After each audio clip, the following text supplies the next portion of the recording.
किया गया।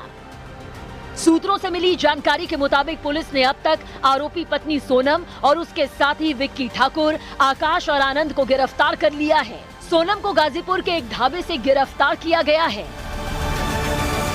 क्या कैसे मामला था? एक लेडीज पकड़ी गई है, कैसे? ये रात का 1 बजे का बात है। दुकान पे वो आई थी और रोते टाइम बोल रही थी कि भैया कॉल करना है घर पे। उसके बाद हम अपना मोबाइल लिए, वो अपने घर पे कॉल की। उसके बाद हम बोले